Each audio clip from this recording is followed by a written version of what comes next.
Olá, tudo bem com vocês? Você está no canal da Kel? Essa é a sexta lição do livro Lições Bíblicas da CPAD Jovens e Adultos, com o tema Os Problemas da Igreja e Suas Soluções. Então, na lição 6, nós vamos ver a liberdade cristã e seus limites. O texto áureo diz o seguinte: portanto, quer comais, quer bebais, ou façais outra qualquer coisa, fazei tudo para a glória de Deus. 1 Coríntios 10:31. A liberdade cristã não deve conduzir-nos ao pecado, nem prejudicar o próximo. Em 1 Coríntios 10:23-32, temos o seguinte texto da Palavra de Deus: todas as coisas me são lícitas, mas nem todas as coisas convêm. Todas as coisas me são lícitas, mas nem todas as coisas edificam.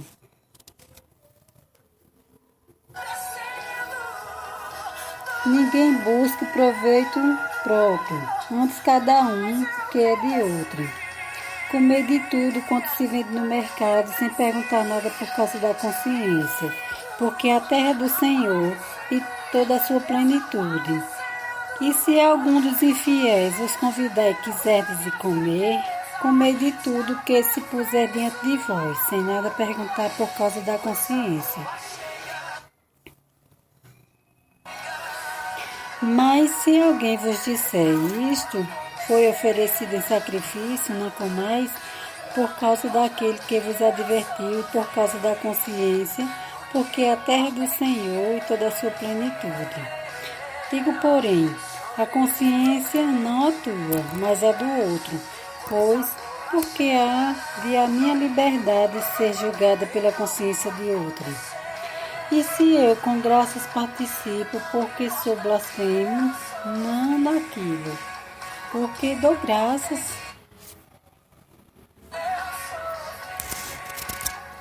Portanto, quer comais, quer bebais, ou façais outra qualquer coisa, fazei tudo para a glória de Deus. Portai-vos de modo que não deis escândalo, nem aos judeus, nem aos gregos, nem à igreja de Deus. O cristão que é de fato liberto procura sempre obedecer e agradar a Deus, e assim torna-se um bom exemplo para o próximo. Pois fomos libertos da escravidão do pecado para servir a Cristo e aos nossos semelhantes. Outro sim, a liberdade em Cristo deve ser controlada pelo amor. Sem o ministério do Espírito Santo, o cristão pode cair na libertinagem ou no legalismo. O Espírito nos guarda da libertinagem, guiando-nos no exercício da liberdade cristã, mediante a palavra de Deus e através do controle que ele exerce na sua vida interior do cristão. Este controle é descrito na Bíblia como andar em espírito, viver em espírito, andar segundo o Espírito, ser guiado pelo Espírito, ser cheio do Espírito Santo. Quer saibamos ou não, alguém está sempre nos observando dentro e fora da igreja, para imitar a nossa conduta e o nosso viver cristão. São crianças, adolescentes, jovens, novos convertidos, crentes, duvidosos, etc. Os testemunhos são muitos nesse sentido. Nem todas as coisas convêm, são coisas que não edificam a vida cristã, elas subtraem em vez de somarem. Quando o amor de Deus predomina, o cristão é movido a buscar promover o bem-estar do próximo, principalmente dos necessitados e domésticos da fé. Este princípio bíblico é formado em Filipenses 2:4 e Romanos 14:21. Este versículo, juntamente com o seu contexto, trata de alimentos, inclusive aqueles ligados a práticas religiosas pagãs da época. A carne exposta no mercado era um artigo público e nada tinha com a idolatria. o que não ocorria com a carne proveniente dos tempos pagãos. Esta é uma citação do Salmo 24:1, que diz assim: o princípio do Senhor é a terra e toda a sua plenitude. Toda a criação pertence por direito ao Criador, a terra e as coisas que nelas há, tudo que chegou a existir porque Ele criou, tudo para o bem do homem. Nos dias de Paulo, o destaque maior na sociedade eram os festivais pagãos, onde predominavam a bebida forte, a música sensual, a licenciosidade e os rituais idolátricos. Hoje é bem pior. A iniquidade está multiplicada. Homens e mulheres entregam-se à dissolução, cometendo todo tipo de torpeza. Como filho de Deus, pode saber o que é certo ou errado, tendo em vista a doutrina bíblica e a lei moral de Deus? Aqui vão alguns pontos básicos. O caso ou fato em questão tem apoio na palavra de Deus? O caso gera má impressão em nós e nos outros? Resulta em glória para Deus? Suscita dúvidas? Resulta em mal para a própria pessoa ou para o próximo? Motivo cristão a orar?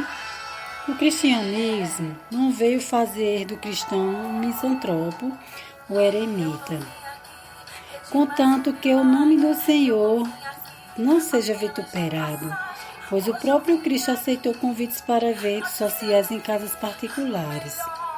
A temática da consciência é tão importante que é mencionada 4 vezes no texto em estudo. Se o alimento a que se refere a passagem estivesse ligado à idolatria, o cristão, uma vez ciente disso, deveria abster-se dele, pois há ampla provisão de Deus na terra, e a abstinência em tais casos não prejudicará. Alguns cristãos em Corinto comiam carne oferecida aos ídolos, certos de que o Senhor nosso Deus é o único Senhor e que o ídolo nada é. Portanto, não importa se a carne posta à venda tinha sido oferecida aos ídolos ou não. Eles entendiam que o ritual pagão era totalmente nulo porque o ídolo não tem vida, nem poder, nem personalidade. Porém, outros cristãos naquela congregação admitiam que o fato de que a carne está associada a ritos pagãos tornava-se imunda e imprópria para um cristão. Tais cristãos viam no grupo anterior uma prática reprovável que motivava a escândalos aos mais fracos, servia de tropeço de mau testemunho. A Bíblia mostra em 1 Coríntios 8:3 que, nestes casos, não é o nosso conhecimento que soluciona o problema, mas o amor de Deus fluindo num cristão. A ciência incha, mas o amor edifica. O cristão, pela fé, torna-se filho de Deus e, pelo amor de Deus, faz-se servo uns dos outros. A consciência em si mesma não é autoridade nem guia para orientar-nos em matéria de salvação e de conduta cristã. Tal autoridade está nas Sagradas Escrituras. A consciência apenas vigia nossos atos conforme as nossas convicções. E como todas as demais áreas da natureza humana, ela foi até afetada pela queda no Éden e pode chegar a ser cauterizada. Por isso, tem que ser purificada pelo sangue de Cristo. Por que estamos aqui? Uma das razões por que Deus nos deixou aqui neste mundo, após salvar-nos da perdição, é para que promovamos a glória do seu nome através de evangelização. No testemunho da beneficência do próximo, do louvor, da adoração, da comunhão dos santos, da promoção de seu reino, do amor manifesto por meio de nós, etc. Glorificar a Deus é, pois, o propósito principal na nossa vida neste mundo. Alguns desses meios são louvor, boas obras, resultantes da salvação, obediência do cristão a Cristo, frutos espirituais, consagração ao Senhor, confissão da fé em Jesus, sofrimento por amor a Cristo, mediante nosso corpo como templo de Deus. Diante de Deus, a humanidade de toda constitui-se em 3 grandes grupos de pessoas: judeus, gentios e igreja. Os judeus são os descendentes de Abraão, fundador da nação judaica, Embora religiosos, não são convertidos no presente. Poucos são os judeus que aceitam a Jesus como seu Salvador e Messias.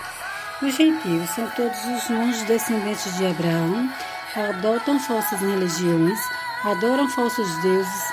Na era presente, multidões de gentios estão aceitando a Cristo. A igreja é o povo convertido a Deus, formado a partir dos dois povos acima. A igreja é a presente habitação de Deus entre os homens. Ela precisa hoje de um real, soberano, poderoso avivamento do Espírito Santo para que multidões sejam salvas e preparadas para a vinda do Senhor, que se aproxima celeremente. Portai-vos de modo que não deis escândalo. O apóstolo Paulo recomenda, não dando-nos escândalos em coisa nenhuma. Contudo, segundo advertiu o Senhor Jesus em Mateus, os escândalos são inevitáveis. Algumas causas dos escândalos: perseguição da palavra, a crucificação de Cristo, abuso da liberdade cristã. Que nesse sentido, cumpra-se em cada servo de Deus o que está escrito em Filipenses, para que aproveis as coisas excelentes, para que sejais sinceros e sem escândalos algum, até o dia de Cristo. A liberdade cristã é a liberdade com que Cristo nos libertou de toda servidão do mal e do pecado, para servirmos a Deus e também para sermos uma bênção para os outros. Ela tem a ver conosco porque somos o seu alvo. Tem a ver com Deus porque fomos salvos para glorificá-lo. Tem a ver com o próximo porque somos servos uns dos outros.